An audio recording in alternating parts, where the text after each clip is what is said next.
Today it has come to my attention that E is an important vowel. E. Who knew?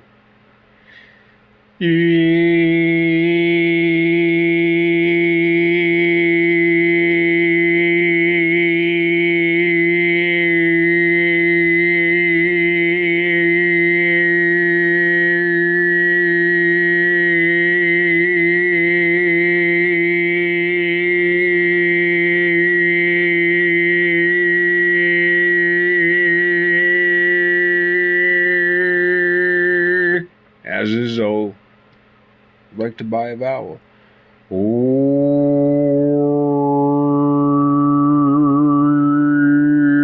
O-E? E-O? O-E-O? O-E-O-E-O-E-O. E-I-E-I-O? O-E-O-E-O-E-O.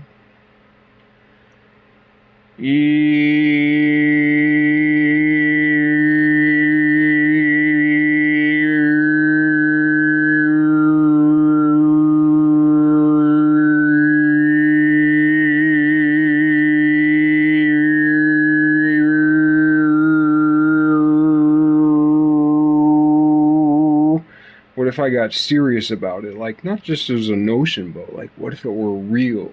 I had this inspiration. O-wee, o-wee, o-wee, o. Vowels. This one's, yeah.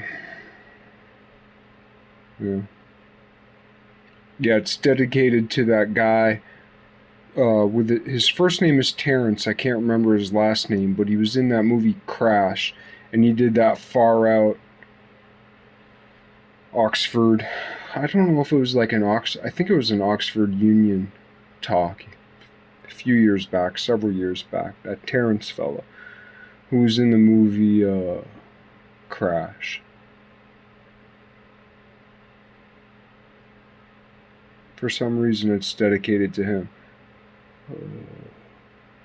Us crazy folk gotta stick together. But maybe it wasn't him who said that E is acoustically important as a vowel, but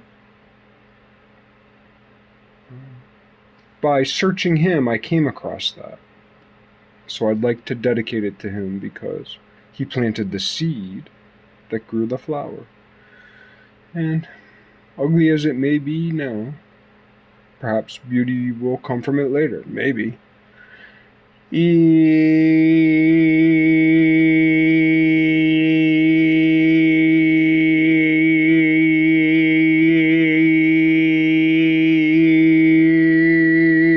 And if you'd permit me a moment or two to come into it, because I've been practicing a lot of oohs lately.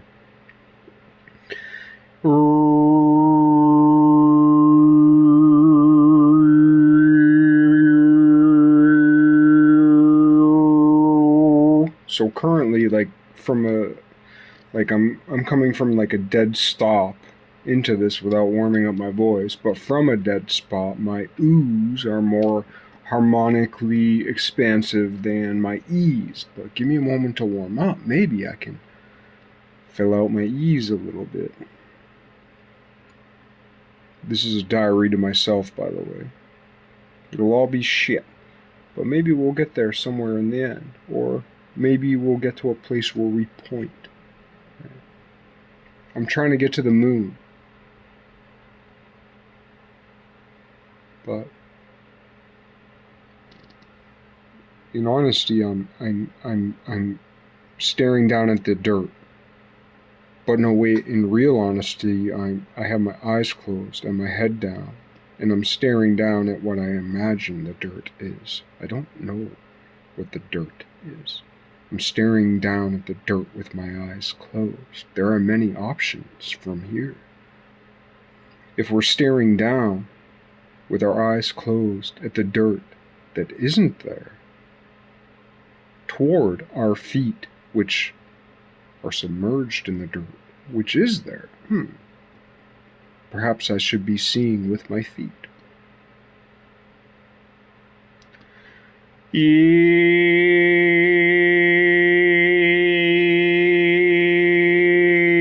Let it warm up. I'm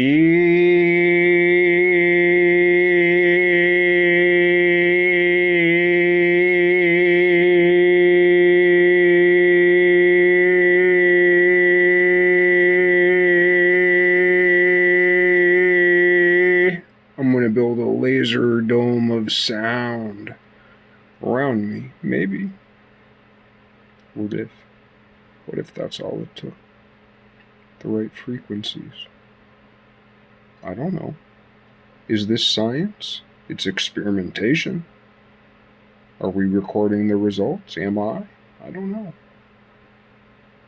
I'm either lost in the science or I'm lost in a dream of the science that is not. Which one? I don't know. But I'm going to experiment.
It's a little bit like mining for gold, mining for sound, mining for frequencies, mining for interference patterns.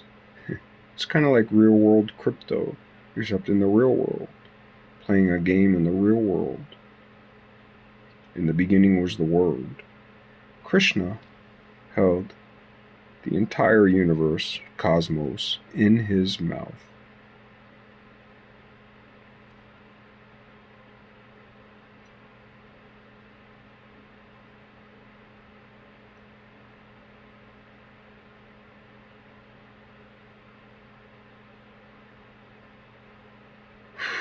We've all heard in the beginning God separated the heaven from the earth. Something like that.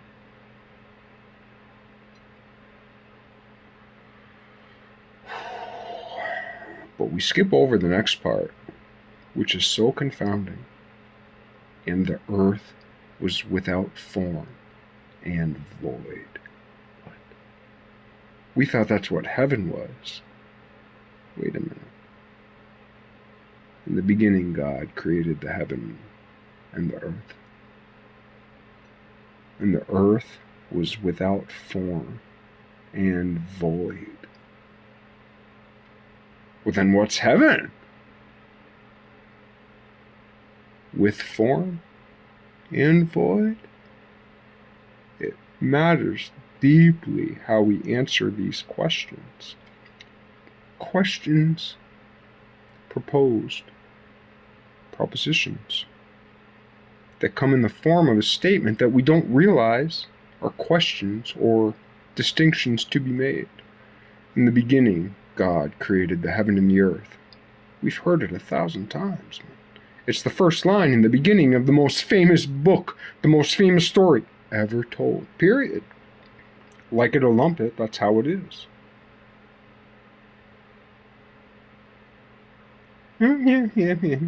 Yeah, stupid. Well, wait a minute. And the earth was without form and was void. What? That's the most confounding, beautiful. Like it or lump it. The Helios Biblios unfolds from poetry. What existed before the Big Bang? Pure poetry without expression. The love of Mary for Christ. The love of the Mother of God for God. And when God was born, God expressed his love for his mother.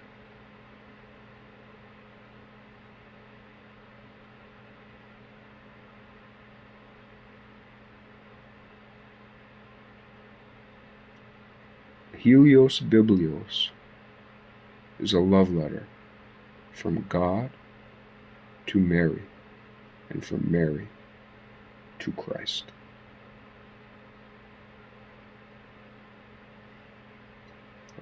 That's not where it ends. That's not where it has ended.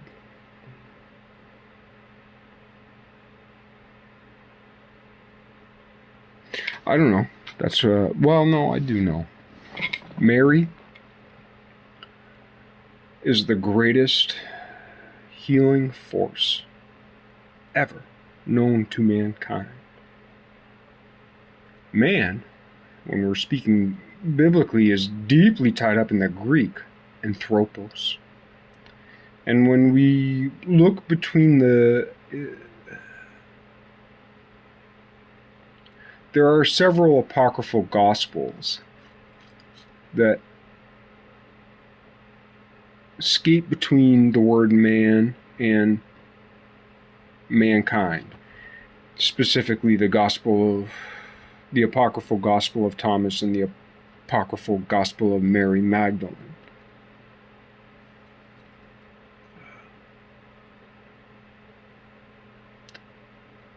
Anyway, to cut out a lot of the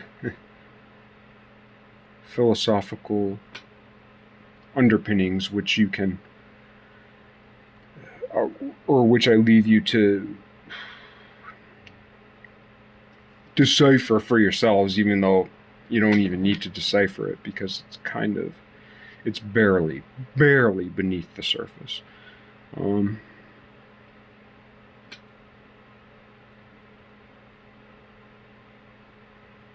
We're confused sometimes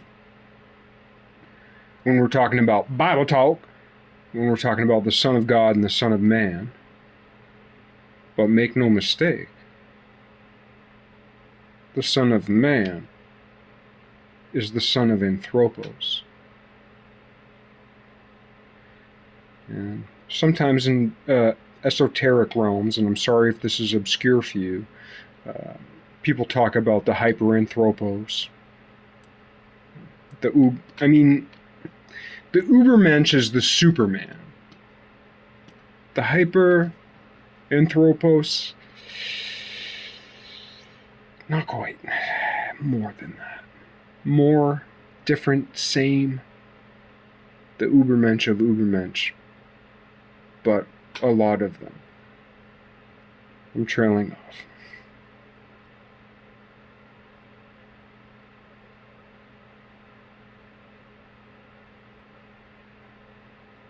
The Son of Man is specifically the Son of Mary. And once again, I'll leave it up to you to find this out, prove me wrong.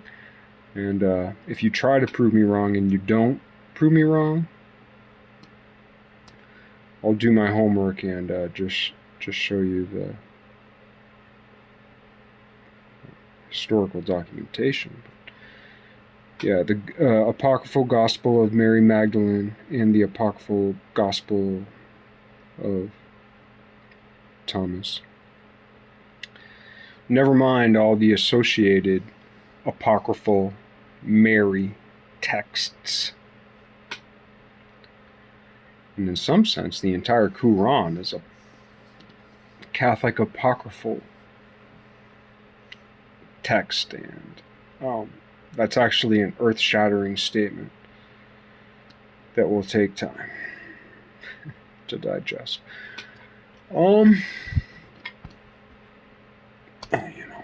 I accidentally peeked behind the curtain, that's all. I didn't mean to.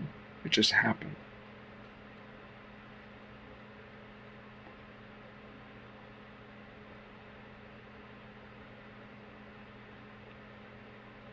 E, O, I. I haven't done much with vowels of I.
It's interesting. It's not beautiful. It's not. It's not beautiful, but it's interesting.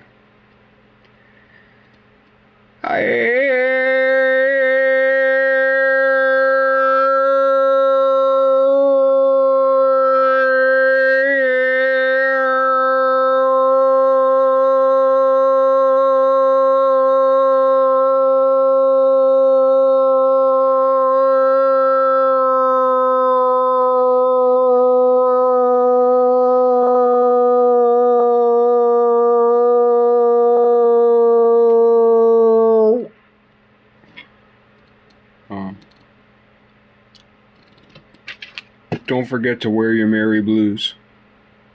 Mary Blues. Mary Blues.